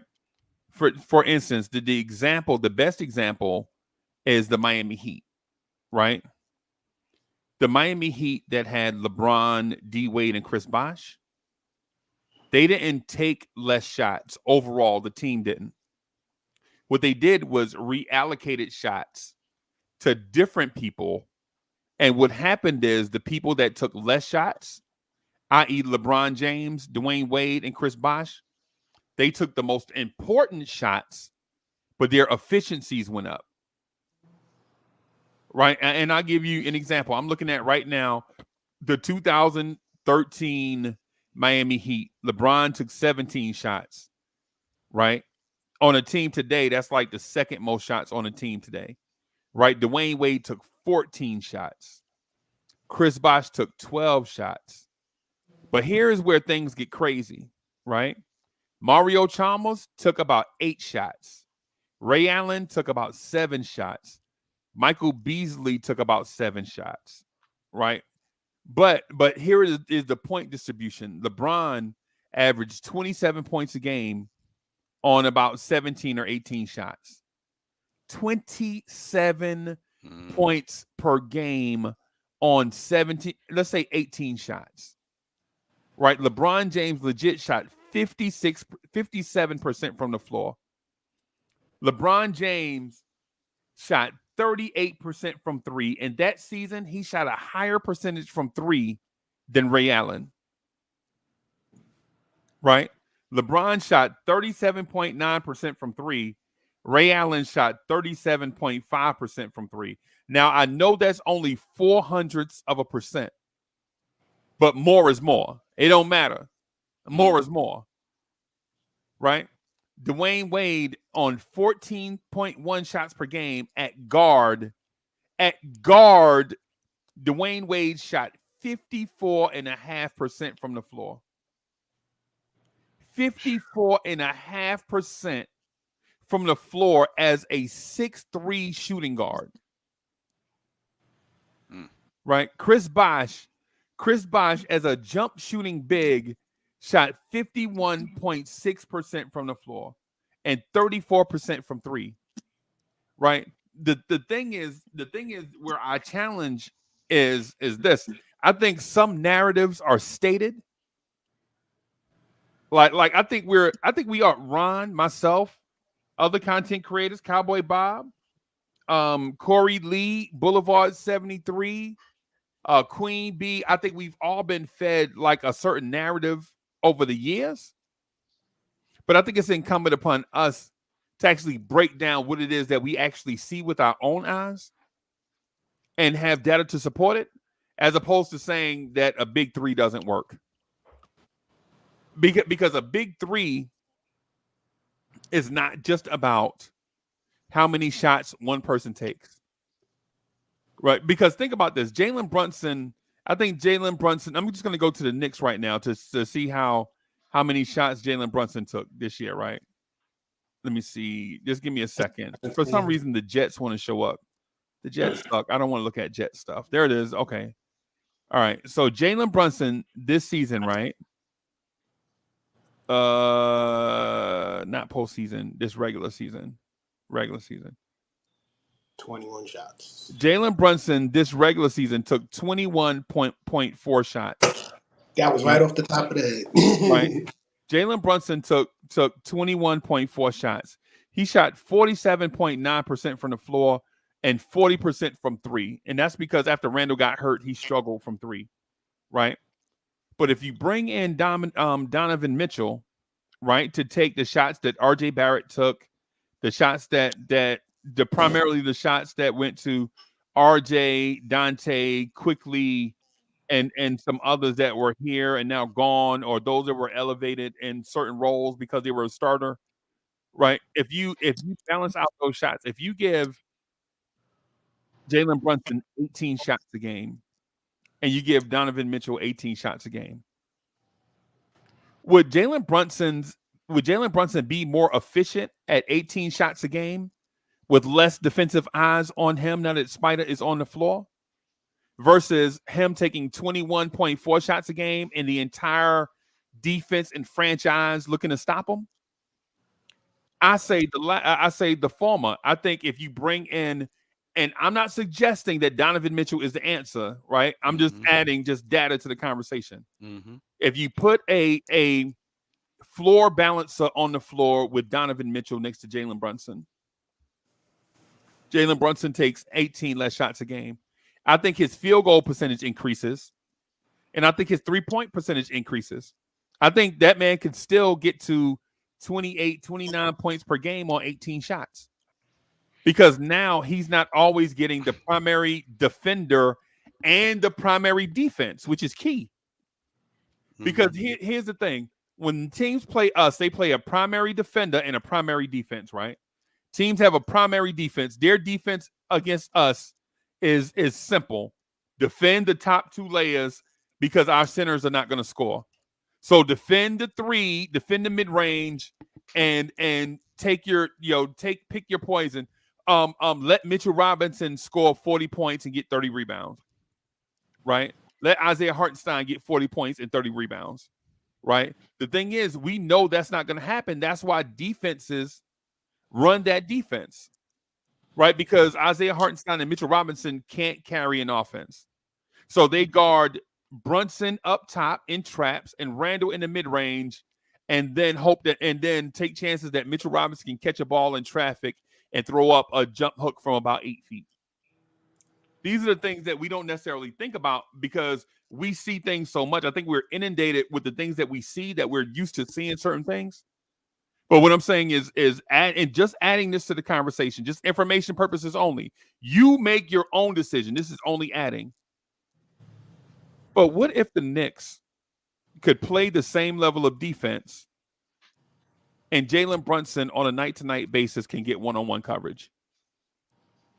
What if the Knicks can play the same type of defense and Julius Randle can get one-on-one coverage every night? Donovan Mitchell or whoever the other guy is can get one-on-one coverage every night, right? What if there's a world where and here's the thing. I know what people are going to say, but the defense won't be the same. That's BS. You can't come at me with lazy takes. I'm watching Luka Doncic. I'm watching the backcourt of Luka Doncic and Kyrie Irving right now. And there's no Freezy, continue to get yours off, man. But this is the same thing I used yesterday, the Dallas Mavericks scenario. Go ahead, brother. Right. There is no way somebody can tell me that changing personnel in a defense scraps the scheme. It right? doesn't. Right. I legit watched Antonio Cromartie get 10 interceptions in a scheme, right? Because Darrelle Revis was on the other side of the field. Right. I legit watched Eli Manning be a Pro Bowl alternate, make the Pro Bowl because he dropped back on every play and just threw it to Beckham, and it got him all the way to the Pro Bowl, bro. I watched Eli Manning be a complimentary player to Odell Beckham Jr. in New York, and he got him to the Pro Bowl. Right. So what I'm saying is I understand that there are narratives out there. I think as we progress, as we become smarter fans, and as we're exposed to more information, I think the old, outdated information and narratives probably should be scrapped.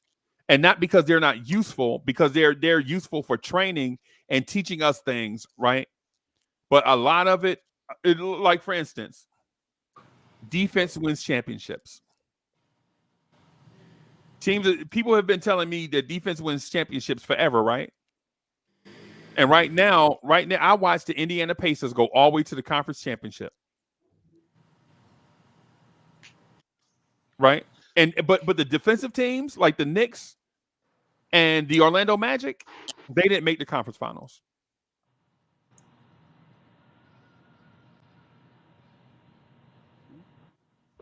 Cowboy Bob wanted to jump in. Go ahead, Cowboy Bob. Yeah, you good? Because I was just gonna say, I agree with you. You interrupted my train of thought, man. So I was just gonna like reset. So now go ahead, bro. Go ahead, All bro. right, so what I was going to say is you're right about that because I've even mentioned that most times when you bring in your bench, you're going to bring at least 2 or 3 of your starters are still going to be there. So I can see what you mean as far as taking the shots. But for me, what I mean by taking the shots is the important shots. For example, when are we going to know? Because we haven't seen 2 full seasons of Randall and Brunson. We've seen 1 season and a half. So for me, I want to see how those two work out before I add another superstar. Because the thing is at some point somebody's got to take the key shot, and it may be between Brunson and Randall. Brunson may be the guy to take the shot, and Randall will be like, "Yo, it's on you. I'm on your lead." But if we add Mitchell to it, that final shot or whatever, he may want to take it and interrupt and interfere with what we got set up for Brunson. Cowboy Bob, I just think you just made up some mess, bro. Not all I'm saying Ron, is hey, no, Ron, I because think no, that I man said it just think that before. man just made up something, bro. No, I'm being serious. I'm talking about the most important shots because to me, I honestly think that I just what you think you just just made said, up. Wait, adding the but superstar is good, but at the Bro, end how of the you talk day, about how you talk about the final shot? You didn't even speak to the flow of the game. You didn't speak to the defense that we're playing. okay. What game No, I did. is it a game 7? No, I'm Right? talking about. Right. That's what I'm saying. You just spoke to a random thing, bro. You can't have definitive answers to random questions, bro. Okay, what I'm saying is if we add a What I'm third, telling you is that's wild random OD speculation. I don't think Right. that. What if okay, so what if in that scenario the Knicks are playing the OKC Thunder and they have 5 defenders that can guard Jalen Brunson, but Randall is cooking? Mhm. Why are we gonna force the ball to Jalen Brunson when he's smothering him and Randall is already cooking? That's not what I'm saying. What I'm Yeah, saying I is know that. I know that's not what you're saying. I know that. That's why I interrupted and said that was wild OD random. what I'm. Because you were exactly not saying that. well, What I'm saying to you is what the thing I was mentioning is the system and how players work together in that system to get the most efficient shot depending on what opportunity presents itself. That's why I mentioned LeBron took less shots. It wasn't the bench players didn't take less shots. Everybody took less shots to be more efficient. Was the point that I was getting at. Is the reason why I mentioned Jalen Brunson taking less shots if somebody else comes here. Instead of taking 22 shots, he could take 18 shots and be more efficient. Efficiency was the key that I was pointing at, not running up and down the floor just throwing up shots. Because, man, listen, Cowboy Bob, if they smothering Jalen Brunson, but in June, you said if this happens, Jalen Brunson is going to take this shot regardless. And the defense legit has Lou Dort and the point guard they drafted this year. I forget his name. The dude, he gonna be an elite defender. If they doubling Jalen Brunson with him, why are you going based on the decision you made in June? It makes no sense. Nah, that's not. I see what you're saying now, but all I was trying to say was this: the importance of knowing when to take the final shot between the three of them. We have But a hard time because this year, when you saw Brunson wasn't even trusting Dante DiVincenzo or even Hart at certain times yeah, in the but that's playoffs or different, at the end of the Cowboy season. Bob. We But wait, talking. hold on. I'm All right. saying you're not even trusting them. So when we add another superstar, what kind of issues are we gonna have? Hey, You That's what I'm talking about. Because wait. Cowboy for Bob. me, I This Hold seen is up. Randall. Hold man, No, up. you YOD, you off the rails. Yo, put your Hold bro, how? you up. How am I comparing a off the rails? superstar to Dante DiVincenzo. Yeah. Yes, I'm you not saying did. that. I'm not saying You that. What I'm wilding, bro. saying You is, wilding out, bro. You wilding out, bro. Your Hold up, example. Bob. Wait, You hold up. said go ahead. Go ahead. In theory, I think I understand. You just want to make sure things fit and can work together. But in this case, it's not one with regards to the current Nick team. If I know it's a small sample size, Mm-hmm. but after they got rid of IQ and uh, RJ. RJ, you saw that the Knicks decided to play that two-man game. Like Yeah. everything was going to flow through Randall and Brunson. But you also saw, if you remember going back to some of them games, in the fourth quarter when the ball needed to be in somebody's hands, it was Brunson. And Mm-hmm. you also the other thing that's clear is now that all this time that Julius Randle has been out, Brunson had to be the guy. Julius is sitting there watching it, seeing, oh, in the fourth quarter, Brunson is the guy that has taken us home. That's not going to change. Julius already said that he felt like this is Brunson's team now. He said that.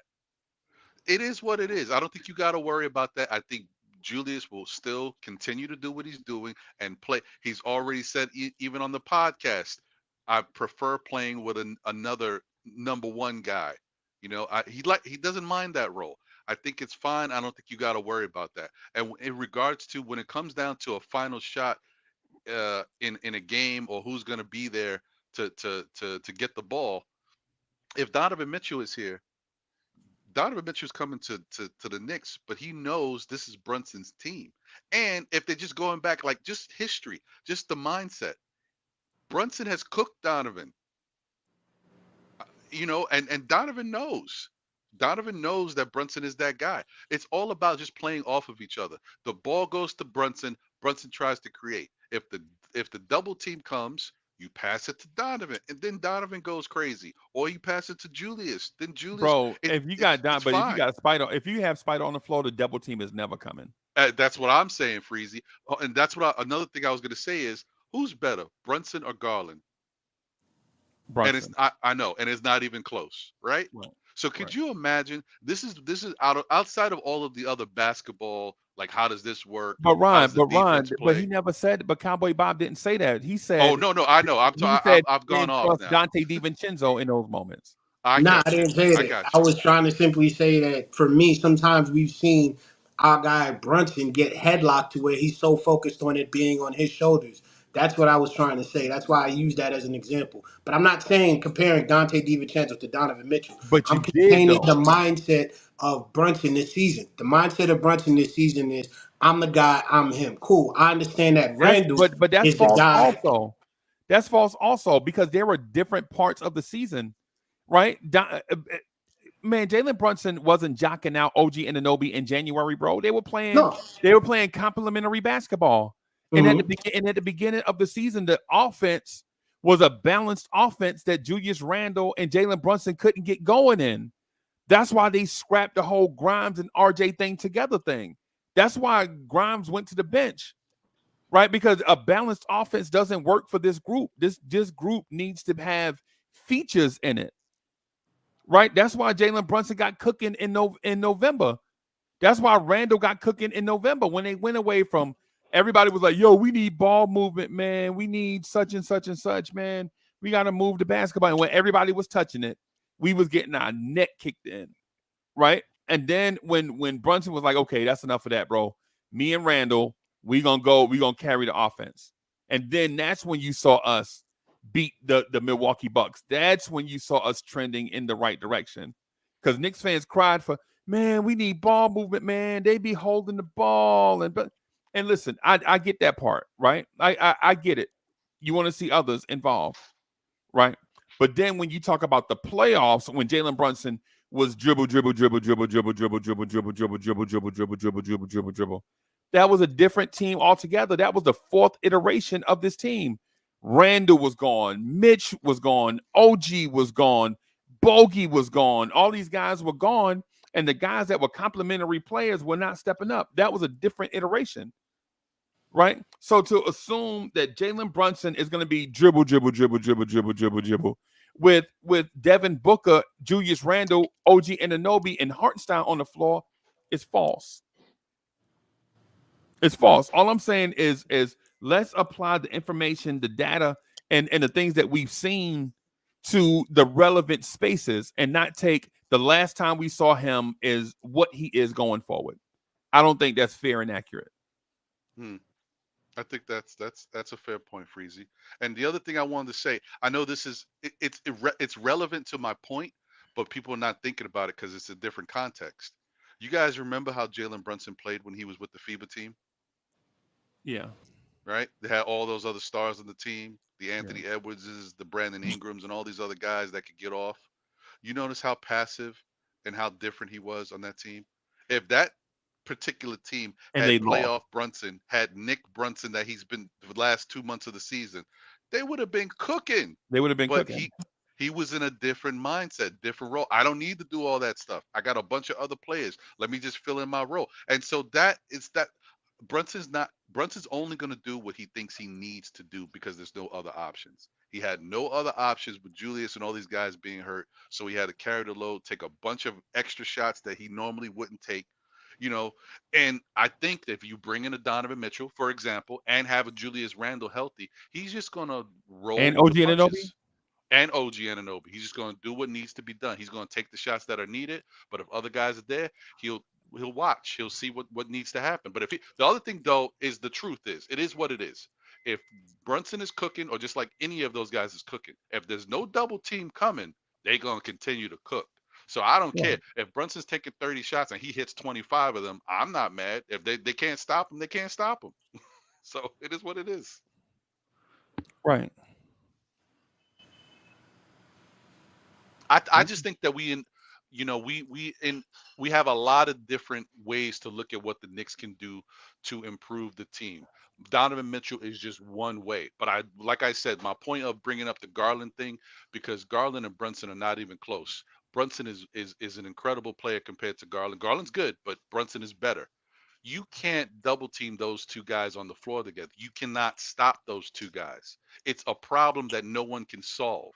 And we're starting to witness that now, to Freezy's point, which I was talking about before, is the Mavericks, man. Kyrie and Luka have learned how to play off of each other. And they realize you cannot stop both of them. Right. And neither one of those dudes play defense. I don't care that Luka's 6'9". He's 6'9" worth of not playing defense. And Kyrie is 6'2" worth of not playing defense. Yeah, but if you got three guys that are playing good defense, like if you got an OG, like what we have in our bottom four, in our bottom three, then yeah, you're good. That's why I said I agree with you guys when you said about the scoring is not going to change. I'm just talking about the importance of the shot. I haven't seen it, but the reason why I say I agree with the defense is because your starters you ain't gonna take out all five of your starters at one time. You're going to have some type of guys who are going to come on and do defensive setups and have defensive things. So for me, you can always have good defensive presence if you have two guards that are small. If you have, like, let's say, a Donovan Mitchell and a Brunson, and you're like, oh, their guard defense sucks. No, they can play well because all they got to do is just contest the perimeter, and your three bigs down low can contest the paint and grab rebounds. So your defense may be lacking in the guard position. As a team, you guys thrive. I see that. What I'm just saying is as far as the superstars that I've seen, them being in a smaller position, I don't think that they are going to be as comfortable taking a backseat to Brunson and Randall. That's all I was trying to say. But you guys got the point, and you are right. This whole thing about three bigs ain't working, that's not true. Like you said, rotations, the way everybody works, even in this season. We saw Brunson work with the second team sometimes. So if they need opportunities, they can get it when they do their rotation. Who said three bigs ain't Ryan, you said three bigs ain't gonna work. No, not the bigs thing. I'm talking about the rotation thing. I don't know. Okay, yeah. That's what I was talking about. Like with the three superstars. Like a three big rotation. No, 3 superstars, like 3 big superstars. Like Oh, you had I got 3 you. superstars. It's not going to work. What I was saying was it can work. Yeah, yeah, it Because, can. like I said, the 3 big superstars, you're going to be rotating You from talking the about the bench. big three, not Yeah, 3 big. Okay, 3 big, yeah, 3 superstars. Like if we added Dante, that'll be our third like a superstar. big three. Yeah, Yeah. so that'll be our big 3, and everyone will probably say, "Oh, our defense is lacking." No, because our So you offense saying is there. Dante makes our big three? Donovan Mitchell. Donovan Mitchell with Randall and Brunson. That's a big 3. Okay. Because we were talking about Mitchell being on the team, and I was saying it can work because of the rotations of the defense and us bringing guys off the bench. So a big 3 can work with Mitchell. But my thing was just the final shot. Is Mitchell going to have the mindset to understand that if Brunson's cooking, it's on him, not on me? Because sometimes these 2 guys are similar to me where they know what they need to do and when to take action. I just don't want them 2 to be together and think, okay, Mitchell's doing too much when he doesn't need to. And I'm sorry, I don't mean to cut you off again, Cowboy Bob, but when you said it, you made me think of something too. Yeah, Mitchell will definitely fall in line with that type of mindset. He's already done it to his Okay, so detriment. then No. I mean, I'm gonna bring it up when he's done it. To his detriment, it didn't work out. But if you guys remember when we played the Cavaliers in the playoff series, he deferred to Garland in the fourth quarter of 2 of those games. Yeah. He got his, but then Garland was starting to cook, and he let Garland go, which might have been a mistake. But he's done it, so he can do it. He will do it. The one thing I want to see, I gotta go because I gotta go to the store. But I wanted to Yeah, I got tell to you get out of guys, here too, man. Before this. hey man, I hear you, brother. You know what I mean? But there was one thing that I realized yesterday on the show, and I thought this was phenomenal. So now every content creator or friend of mine that I know that enjoys the Knicks, I have to tell them this because I was just shocked by it when I found it. And maybe you guys already do this. Freezy looks up a lot of stuff. I did not know this, and to me, this is phenomenal. You know, one of the big things that everybody keeps talking about with regards to bringing in another star and keeping Randall on this team is, oh, Randall, hurts the team, or Randall is selfish with the ball. That narrative has been destroyed too. We've seen that Randall has shown this year when he was out there, he buys into whatever the team's doing, and he understands that Brunson is the key master now. So he's definitely fallen in line with that. But on the defensive side, the narrative keeps happening that Randall don't play defense. And I keep saying that is not the case. It's not that Randall don't play defense. It's that Randall sometimes lacks aggression on the defensive end, and he gets lethargic and takes time off. Sometimes he just loafs. He puts so much into offensive end, he loafs on the defensive end. But it's not about his ability. Randall can play defense. Statistics have shown, especially at the power forward position, that Randall has played really good defense against fellow power forwards. Now, sometimes it gets a little lost because of the switching and then having to play guards and stuff. Sometimes he gets exposed here and there.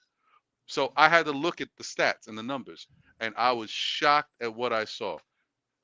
Freezy, Yo. do you know that at one point in the NBA, Randall was one of the best defenders in the league at his position? And I don't mean just like in general at power forward.